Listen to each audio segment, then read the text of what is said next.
open, there's no reason not to pick it. Varus is likely to be the response from Guma. The question is, where does Vi and Talia fall in terms of the priority for T1? See if they decide to lock in the Vi here, or if, as you say, it's the Talia. G2 would have a lot of options to answer that. Azir and Aurelion Sol still available to them. T1 going for the Varus first. I'm also wondering, coming into this series, how many lane swaps we're going to see. G2 were the progenitors of that in the LEC. Obviously, we saw it a little bit in the LPL before, but G2 played it in basically every one of their playoffs games after they showed it against BDS. What's also big is that with the Nico already taken away, I think the Renata actually gains a ton of value, specifically for the aggressive playstyle that you can go for. And if G2 does end up going for that, I think you actually want to try and look for some aggressive plays. The Varus, as you already pointed out, Vedi, absolutely no surprise. I would love the Talia here, because I think the Talia into the Kalista makes that much harder to play out. But instead, going to be very early priority on the Xin Zhao here. Probably has been the best, most consistent jungle bruiser. A lot of early pressure. I mean, T1's looking at Orianna right now. You can see the engage already starting to come through. We know that Faker absolutely loves the champion, and Carrier's support pool is deep enough that they'll be more than happy to allow G2 to pick that, maybe even give counter towards Carrier. They can even look to blind pick the Cassante, given that it is available. Yike locks in his, why have I forgotten the name of the champion? Lilia! Well, oh my goodness. Understandably, because it hasn't picked in a while, but Lilia, particularly into these melee junglers, with the amount of clear speeds that she has, can be incredibly oppressive. Really cool to see her right from the get-go, and then Tristana locked in with it, so that you still have AD, AP pairing here for the mid-jungle 2v2. And Yike has played Lilia 4 times this year, but most of it was back in winter, a few months ago. He's 100% win rate on it, very comfortable on the champ, but it is surprising to see it this early on in the draft. Although, you could say G2, as the team that loves to experiment, brings something new into the format, it's not too surprising to see from them. Jack's ban feels mandatory here with both TF and Xin Zhao locked in. That's the only one that I am pretty sure T1 is going to go for. We'll see what else they want to do here. But already, first curveball being thrown here. The one thing that I do agree with you, what you said earlier, Vedi, is that I think it's most likely that T1 is just going to look for a straight-up support counter pick. Until they see what is paired with this Kalista, Carrier with his champion pool always going to be looking to try and get a good matchup in the 2v2. T1 banning away the Zac. They might even consider banning away the Scion too, if the expectation is that the swap will come through. We do remember when Zeus's Twisted Fate did get swapped on. He didn't have the best time. He did not. So T1 definitely going to be prepared for that possibility. With the Renata taken away, something that you guys were talking about earlier as a potential support answer, does mean that G2 is looking at something like a Nautilus, a little bit more engaged on the bot side of the map. The question is, G2, they do need a little bit more engaged, a little bit more frontline to play around when you are running double AD carry. While they do have strong siege, potential scaling, great front to back, you need a frontline to actually play around to be able to play out these fights. So the Nautilus is going to be the ban away from T1. Reading the anticipation there from G2 and the Talia response as they round out their bans. Yeah, really big. Nautilus also gains a ton of value with the Renata already being off the board. So T1 not taking any risks there, as we are going to, imagine, get Faker's mid lane pick here. Still has a few options. The Orianna still available to him, Aurelion Sol and Azir, still possibilities. Faker, not known as a big Aurelion Sol player. In fact, I don't think we saw him on it at all in spring. Instead, the Azir locked in, 11 games on that. Not too surprising, he's gone for something a little bit more comfortable. I mean, it's Faker. Yeah. He's naturally going to go towards the champion that he's been known for many years. Okay, lads, just very quickly. Any possibility Kalista support here? Tristana AD carry. Is there any possibility that happens? That's a Now the Yasuo Yasuo's top. locked in. That's a Yasuo top. Rel for support, okay, so we're going to have the Kalista Rel bot lane, but for a moment my heart was in my mouth. G2 wants standard lanes. So this was something that Broken Blade brought out domestically into the Twisted Fate. A lot of confidence bringing that out into Zeus. I know he didn't have the strongest performances, getting caught out at times, but still, to bring this into game one, Broken Blade has got to be feeling himself against the powerhouse in the form of Zeus. It's going to be the Alistair lock-in here for Carrier. A pick that he has not played nearly as much as some of the his other LCK contemporaries. Delight was most known for it. Incredible on Engage Sports does obviously have a great matchup into the Rel, can cancel the crash down, try and create a lot of space. The G2 Definitely a lineup with a lot of pressure, and the engage combo with that Rel being able to both be thrown in with the Magnet Storm and the Yasuo, definitely something that T1 is going to have to look out for. I think T1 coming into this tournament was unique in that they're a team that loves to pick 3 carries, right? They don't tend to defer towards the tank top. While it's something that they can play, carry topside is something that they love to do, and many teams have tried to avoid matching that carry style. Usually they'll default to things like the Cassante, playing more of the defensive kind of utility role. But Broken Blade answering with the carry, and G2 is a team saying, T1, we're willing to match your style and pick multiple carry threats, even putting Yike on the scaling Lilia in the jungle. G2 is looking to scrap, they're looking to skirmish, a lot of power farming and a lot of early jungle invades. Let's see what G2 can do as they go up against the defending world champions. Couldn't have wished for a better draft going into game 1 here. Gonna make like Elsa and go into the unknown together, guys. All-time record between the two teams, G2 10 wins, T1 14. If G2 can somehow topple the current world champions here, that will start to even out towards their favor. The question is, can they do it? They brought us something very spicy for game 1. We'll have to wait and see if it works. Really right from the get-go, throwing out a lot of curveballs here is G2. Where's T1's draft? I've seen him play these a million times, right? There is nothing too surprising here. It's very straightforward.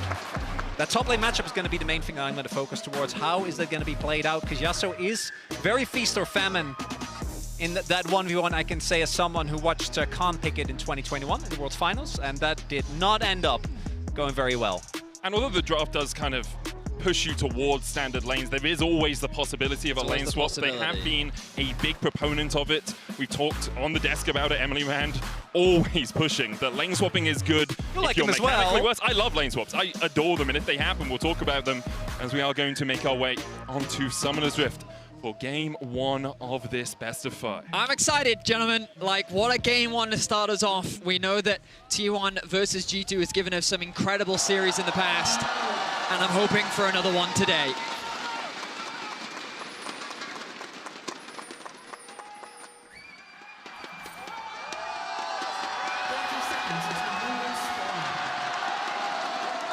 As we hear the support from the fans in the crowd, I'd say about 70-30 T1 favored here in Chengdu. G2 setting up relatively standard line of scrimmage here. Actually, all of them are on the bottom side of the map as T1 maybe looking to step in here. G2 trying to overload if Carrier does overstep. Mickey looking for Faker, who steps around the wall, and Mickey's there for the knockback. Faker locked up first, there's nowhere for him to go. G2 first blood. What was Faker doing there? Pushing in through mid, trying to work with his team. I think he was trying to ward Raptors. I mean, he gets the ward down. G2 with a level 1 plan. I believe anticipating that, secure first blood for Broken Blade. I'm going to call not worth. I don't know about you guys, but I'm pretty happy with how that went. Getting a ward on the Raptor pit, not really going to be worth giving up first, but went to Broken Blade as well. And level 1 Alistair, you're not going to want to take that trade, so right from the get-go, G2 looking very explosive here. The one upside for Zeus is that Broken Blade hasn't been able to actually back yet and spend his gold. But once he does, that 1v1 is going to become even more precarious. Interesting choice of runes in the bottom lane as well. Hansama going for the lethal tempo Kalista here instead of Hail of Blades. Guma Yushi's running Hail of Blades, expecting to trade a little bit more in the lane. Often you run Arcane Comet if you're just going to look for that long-range poke. So we'll have to see how those 2v2s play out as Mickey dives in, knocked up, and that's the power of Alistair into Rel. Broken Blade getting the early level 2. Nice trade onto Zeus. Once the wind wall comes through from Broken Blade, you're going to see how challenging this matchup can be. And again, I got to compliment Broken Blade. He's had a bit of a negative stigma around him when it comes to performing internationally. Last year, I think he honestly had a very solid performance overall from G2's side. But we'll see how he does so far. Off to a strong start, securing that first blood as Yike does full clear from top side, pathing towards bot. Ona mirroring him on the other side, but note that it's G2 who has push in the bot lane. We'll see what Yike can do with this if he's looking for any type of invade. Do also see already, and this is something that's only going to become more pronounced as the game goes on, is that Yike is going to naturally outpace Owner. So Owner is going to have to make an impact on the map because of the fact that this Lilia, particularly once she gets to her first item spike, is going to be able to get so much done as Mickey looking for Owner in the jungle. I mean, look at this. 3 pushing lanes for G2. Broken Blade getting a cheetah recall in. Picked up the recurve bow already. Mickey actually not dropping a ward. Carrier forced to move into the jungle to help Owner secure this camp, expecting an invade from Yike, but he's choosing not to commit it for now. Cheetah recall in bot lane for Hans Summer as well as they got that push in. He's now got a longsword and a ward to try and spot out Owner's early pathing. Honor's even in the mid lane though. Faker didn't burn any summoners at that level 1, so Cap's just trying to trade into the Azir here. Faker also gone for the Halo Blades, which we often see when you're trying to play into one of these more aggressive matchups. Try and get the short trades, get full flare out of that rune, and then disengage. As Owner looking for a play towards bot side here. I'm not sure how much of this is just trying to make sure the push can come from T1. They do have a ward in the Pixel bush. Owner might be waiting for the crash back as well if G2 overextend. I expect to see him getting to this bush and then just starting his recall. A little bit. A very tense moment. It would be very dangerous for G2 to force this as now they look for a play top. Zeus has exhaust, flashes away from the Steel Tempest, would have been knocked up and locked in a card, but can't use it on G2. The wave state is now in a horrible spot for Zeus. He knows that his jungle is covering for the bot side, afraid of a gank, but fortunately for the bot side, they should now be able to get this push in, look for a recall if they want one. And you immediately see Owner pathing up towards top side. He has to. Yeah, helps that his Krugs are there as well, so he can do those on the way, but looks like he's just going to try and make sure his top laner is okay in this lane. Halo Blades coming through from Faker. We've seen so many different runes for Azir throughout the year, but the Fleet Footwork coming out from Caps will help him get a little bit more sustained in the early levels. Yeah, we've seen everything from Comet to Fleet to Grasp. Conqueror to Grasp. Yeah, the Grasp one I'm glad that didn't stick around for too long. Yeah, that one was not very fun and interactive. Owner is going to get spotted here again, and also what we're talking about, delayed himself a little bit there towards the bot side of the map to maybe look for a play. And Yike, he's just farming and farming and farming. And again, with these AP junglers, early on, the difference won't be as pronounced, but once you get to mid-game, once you get to the first item spike, which I assume will just be a Leandries, you're going to so insanely outpace the T1, they're going to need to try and look for something. But due to the early laning phase, really in every single lane, I don't know how many opportunities they are going to get unless they find an actual play, but we have the prio. Owner has been tracked very meticulously. I mean, there's little Owner can do in these early levels, right? You've already highlighted it. When you're playing against 3 pushing lanes, Yike has so much freedom. The fact that he hasn't chosen to invade was kind of the more surprising part, as T1 did try to play around it, but didn't have too much to be worried about. Broken Blade, level 6. Last breath. Don't think he can kill Zeus here, but he can chunk him out. Owner on the bottom side of the map. Will he be spotted on a ward? Junglers hovering around top. Oh, hang on. Engage coming in from Carrier. Owner's on his way across. There's the stun as well as Mickey tries to Ferromancy away. Flashes as well. Will survive for the moment. Owner can't quite land. The win becomes lightning round. Like coming to join the party. Caps TP'd in, but T1 able to walk away from this for now. Yike not yet level 6, so doesn't have that Loathing Lullaby. T1 going to feel good about that one. Got a TP out of Caps, buying Faker a little bit of time in that mid lane. And not going to give anything up outside of the Ignite. Mickey does have Hex Flash, so not the end of the world. If they would have gotten the kill, though, that could have been a big turning point. Not going to be the case. Caps is going to be able to catch the wave. T1, the proactive play.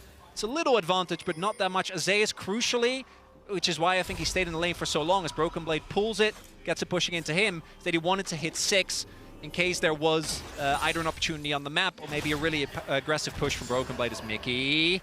X flash forward. Faker has a flash. And also just dash away, dodges the stun. Faker sidesteps.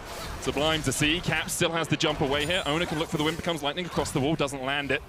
Caps now with the push in mid can move up towards this top side and help Yike take the grubs.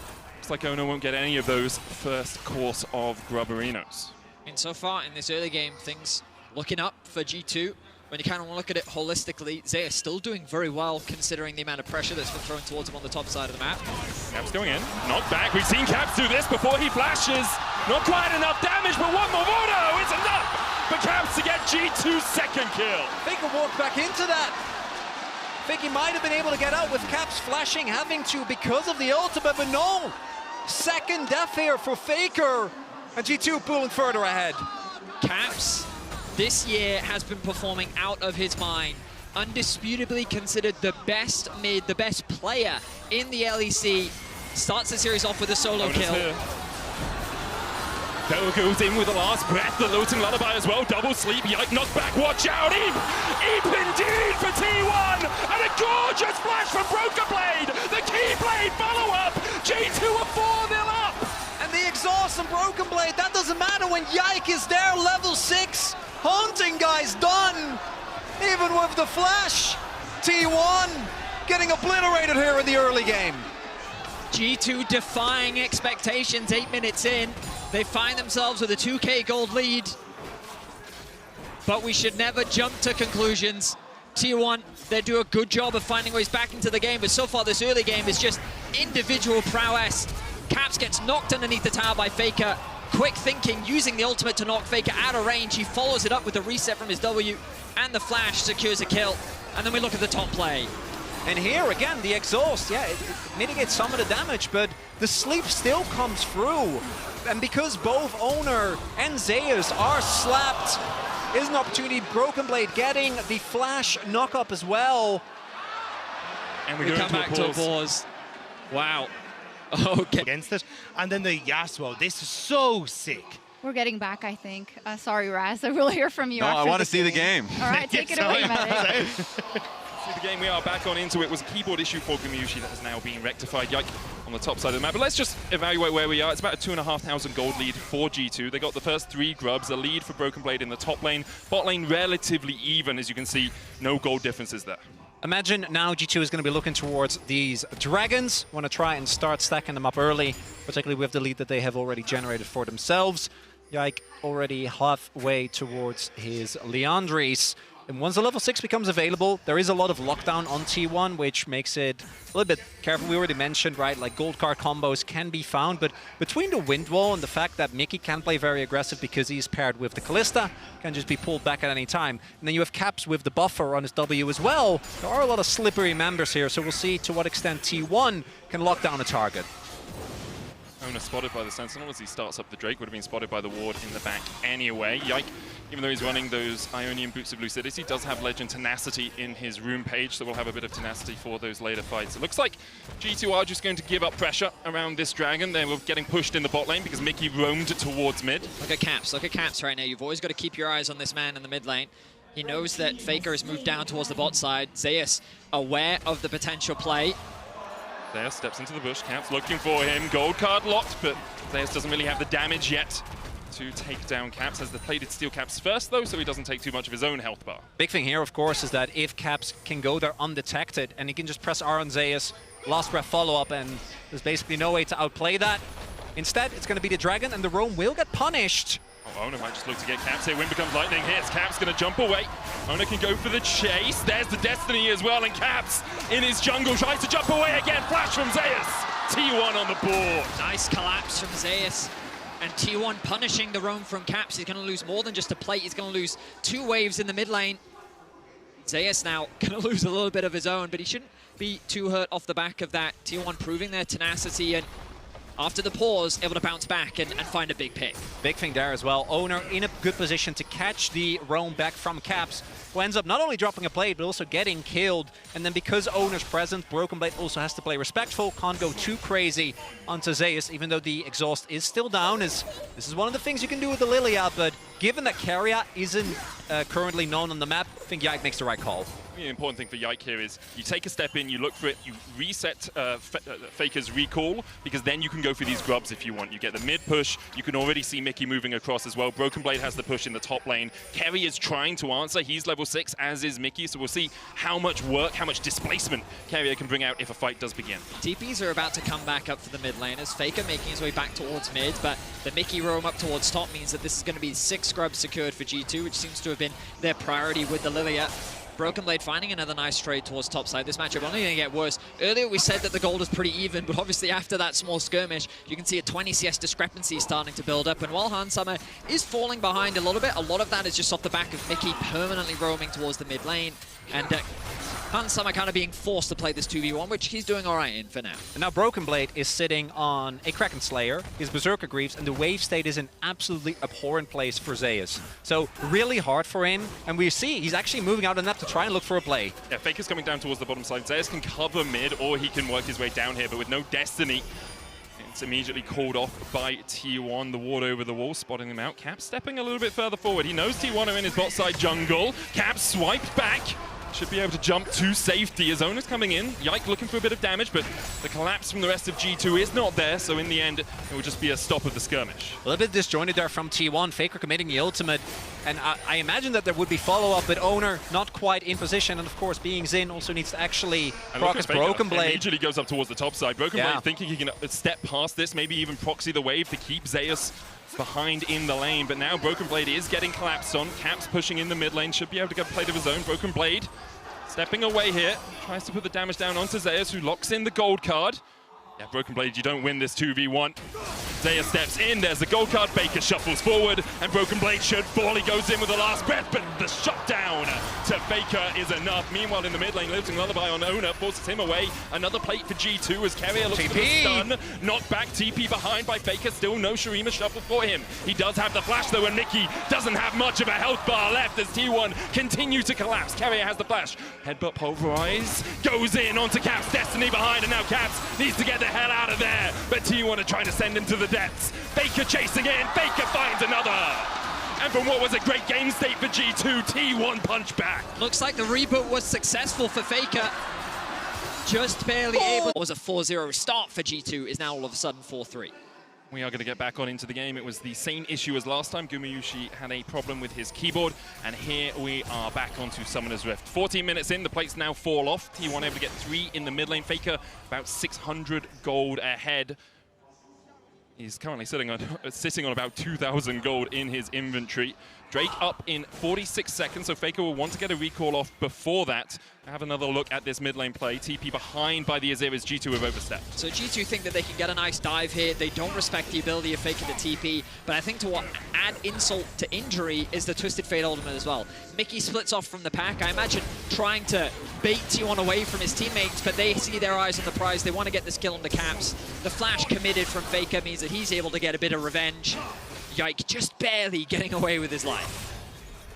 Mickey going in onto Faker here. No flash on the Azir. Just trying to keep him busy. Still hasn't spent that gold. T1 investing on the top side. Gumayushi's moved up here, so this will be their Rift Herald. Hansama's going to be able to take a plate in the bottom tower in the bottom lane with those 6 scrubs. Obviously a lot quicker in terms of taking turrets, and it looks like T1 might just be sacrificing the second dragon of the game to make sure that they can get control over this Rift Herald.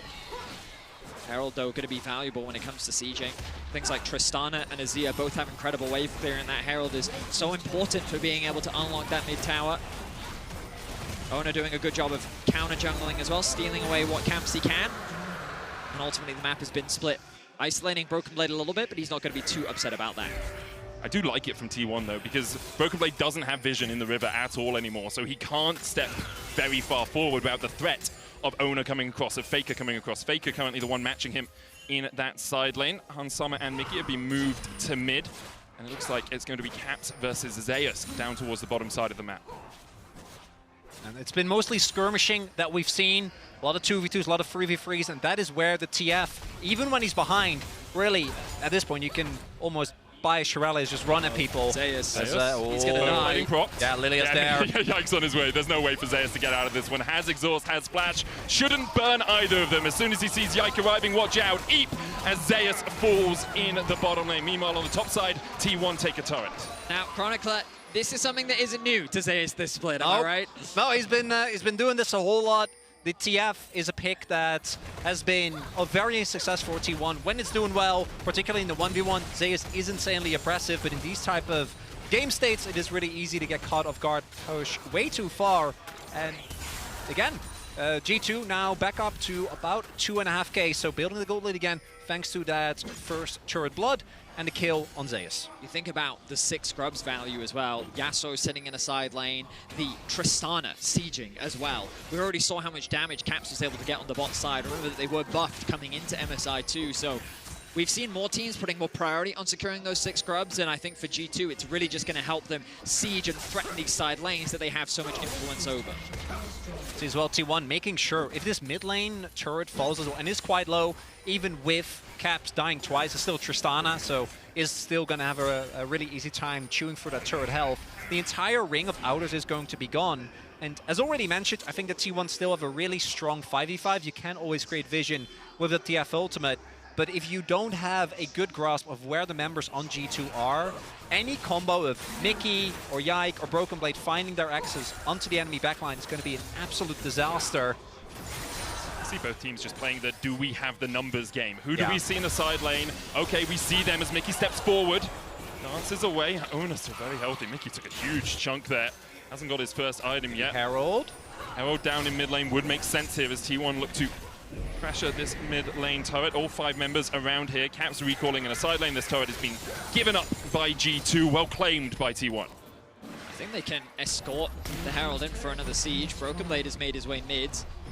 Caps doesn't want to overstay bot. He recognizes the potential collapse and they'll get it. T1 getting decent value out of this Herald. They'll be the first to open up the mid tier 1. G2 will likely look to try and respond with the dragon spawning in about 2 minutes time.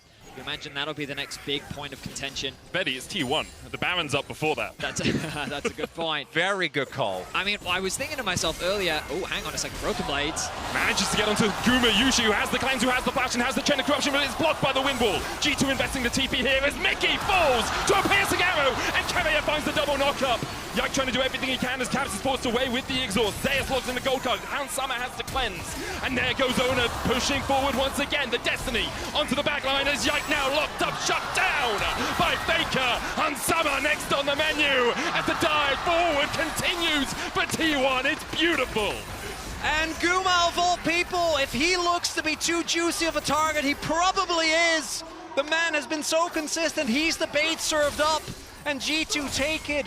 Broken Blade had a 2-man knock-up there just as Carrier was going in. So a few members of G2 end up making it out. That could have gone even worse here as G2 looked to punish, looked to go for the mid lane turret, and it ends in disaster. So it's Guma that gets knocked up, the engage from Ona to then try and split G2 up. Zeus connects the stun, and then Guma still ends up securing the kill. The nice knockup from Carrier means that he's now buying so much time against 3 members. Caps is forced to disengage. And then G2 is on the retreat. A nice flash knockup from Ona. The ultimate from TF alongside Faker engaging means that G2 gets run down, and just excellent teamfight execution from T1. All 5 stay alive and G2 lose 3. Yeah, you talked about it, Chronicler. The team fight from T1 is just exceptional. Mickey unable to have any effect. You mentioned that as well. Mickey needs to be able to get in there, have that Magnet Storm, lock up a few people here. He's chunked out before he even gets close to the fight. Now trying to get that flank off. Blast cones in. 20 minutes on the clock, and T1 have said, well, it's time to dine on a Baron Dragon up, but it would only be the second of the game for either team. G2 honestly have a better composition when it comes to taking the Baron than T1, though. T1 obviously a Faker who is building towards that Leandries, but between the on-hit Kalista as well as a Fed Lilia, there is a lot of power as Broken Blade. One more down, gold card out, Carrier goes back in, chain of corruption for the follow-up. Mickey looking for the Magnet Storm, Caps dives into the backline, Broken Blade with the last breath as Zeus tries to flash away, he kills Broken Blade. Caps gets one, but Guma Yushi puts him in his place. Sent to the 7 hells as G2 lose 2. T1 have lost 1, only Zeus falling. G2 getting a little desperate with them forcing these fights. Guma Yushi and Faker completely untouched. A heavy commitment onto trying to kill Zeus means that both Caps and Broken Blade lose their lives. I don't know why they have to be. Now, for the first time in this game, T1 is sitting on a gold lead. They're going to be able to get a second Drake here as well. Mickey looking for another engage, but there's not a lot of vision. No vision at all. Yike could try and steal with the swell seed. Mickey's just dead. He's had a struggle on this run, hasn't really been able to get into the game at all. Faker started this game 0-2. He is now dominating with a 2k gold lead over Caps. Level 14 on the Azir, 6-2-1. I mean, it doesn't mean anything, but if you put the control ward too far on your side of that bush, you can still be spotted, and their resets are stopped by Hans Summer. The moment they see Hans Hopter, I was like, oh, wait, something's up here, gentlemen. As we take another look here, even though Broken Blade is able to deny the gold card, the amount of space being bought here by Owner and Carrier specifically means that only Caps is actually dealing damage into the enemy backline, and even though Faker doesn't hit him with the ultimate, still with the fight being split, Carrier standing in the front, there's not enough damage available. Yeah, just an execution error there from Broken Blade. He doesn't get the ultimate onto the backline. He then tries to connect a knockup from his Q, misses it onto Guma Yushi, which means that he and Zeus then have enough space to turn the fight around in their favor. And again, it's just G2 really trying to force these fights. They knew that the Dragon was up, but questionable whether they needed to try and force that in mid lane. Ultimately, a great engage from Keria, punishing Broken Blade for looking for that pick. And now T1 find themselves with the momentum swung in their favor. I think praising Keria is often a good thing to do when Safe T1 bet. are playing. Yeah. It is a safe bet. I wonder how his Alistar would be, considering he's known much more for, you know, the AD carries, a bit more damage, the Nico, the Rumble, things like that, but very proficient on it in this game. Alongside him, Faker just absolutely ripping through G2 after getting that bounty in the top lane on Broken Blade. It's all coming up roses for Faker and for T1. Not to doubt Zeus as well. He fell so far behind, but every fight, a gold card on the right target. Someone jumps in, gold card, burn the wind wall, then you follow up with another gold card. Remembering exactly how it ticks so you can lock it in immediately as you come in with your wild cards. Oh, there we go. We There we talked go. about it. TP is invested. So BB has TP. Faker TP's up to the top lane. Mickey's going to jump the wall. Faker not going to slide forward. No vision in the pit for G2. Keria flashing, knocked back, locked up with the stun card, the chain of corruption, and Caps is clapped. Keria once again. His Alistar is absolutely popping off in this game. He punishes Caps, and now the Baron is unlocked for T1. Tristan, that character with so much built-in safety, you feel safe to just walk towards that unwarded brush, but unfortunately for Caps, Keria was waiting. They will get a consolation turret on the other end of the map. Doesn't look like they're going to get much more than that, though. It's waiting. Zeus did have his ultimate available, but that is going to be... Decides against it. No Destiny Yeah. forward. That's all for that play. T1 now 1,500 gold ahead. They have the Red Bull Baron power play to work with. What can they get out of it? Well, there's a tier 1 in the bot lane. All the tier 2s still remain. Gold will be flowing into their pockets like manna from heaven if they play this properly, and they've been playing the mid game pretty properly so far. I mean, just a great pick found from Keria. He's controlling the space well. T1, they were setting up the Baron nicely, and they just utilized the darkness to perfection. Great flash engage. They find a pick, they convert it into a Baron. 2k gold lead now for T1. They're beginning to extend their control, moving into G2 side of the map. They have a comfortable advantage, and they have a bot tower that they want to secure. Really, one of the big benefits of the roster staying together for as long as they have, that we've collectively watched them go from their Baron calls being kind of a meme, where it's like, well, let's 50-50 it, to them now genuinely, and even within the LCK, we saw this countless times, having incredible, not just kind of a sense for when to start these Barons, but how they utilize them to pressure side lanes, how they utilize them to set up the map as Caps. Gold card once again. Caps exhausted, trying to trade with Zeus. No flash for him. Guma and Ono on the chase. Dash forward with the audacious charge. Chain of corruption. And Caps is sent packing. 2-5-2 now. I mean, I guess Caps was just looking for something on a side lane. T1 are not going to give him any options, which means that T1 going to extend their gold lead now. 3k is the Baron power play. Dragon spawning in 35 seconds. G2 are going to be forced to give this one away. Faker ticked over to level 16 not that long ago, and he's working towards what looks to be a death cap 4th item. And we talked a little bit about MSI being T1's Boogeyman tournament. Well, last year at MSI, Caps was one of the main problems on G2. He really struggled to have an impact. This year, he's been performing incredibly in the LEC. We were talking about whether it's Prime Caps back from the dead. In this game, he has been struggling. Early game looked good, but ever since that topside roam didn't end up working out, it's been quite rough. T1 now setting up, making their way over. Baron about to time out, looking to play towards this. Oh, they try to cop some Faker. Just to kill Faker. It's been said so many times. The flash from Faker immediately pops the stopwatch. Gumayushi here for the chase chain of corruption blocked with the wind wall, and Faker will fall, but Mickey almost follows. Face call gets him out. Owner, Keria, Gumayushi, and Zeus on the chase forward. Gold guard locked again. Keria gets a double knock of the Caps, able to buffer out of it. Keria on the backline kills off Mickey. Yike trying to do everything he can. Broken Blade low. Buster shot into the engage with the last breath, but it's Broken Blade who has lost the breath from his lungs. Yike looking for more. Owner low. Gumayushi and Zeus very healthy though, and Hans Summer. Caps and Yike will just back away. Can look to set up a play, but won't try and trap T1. Even in a 4 versus 5, T1 are able to equalize the team fight. They play with such patience, and the way they use their range means that G2 really struggle to find a target. Carrier buys a bunch of time with his ultimate, then Owner buys a bunch of time with his ultimate. G2 seem to be limited in their options as to how they win these fights. Also, one of the big issues that many teams in the LCK have talked about is, oh, Zeus might be overextended here to TP. Gumayushi is there, Chain of Corruption about to come back off cooldown. Caps jumps onto Zeus. Locked up with the gold card once again, counter TP as Caps look for the play, but T1 answer with a fist of their own. Caps down again, Faker TP's in, and you have to think that might just be it for G2. I just look for the end here, T1 pushing down through mid.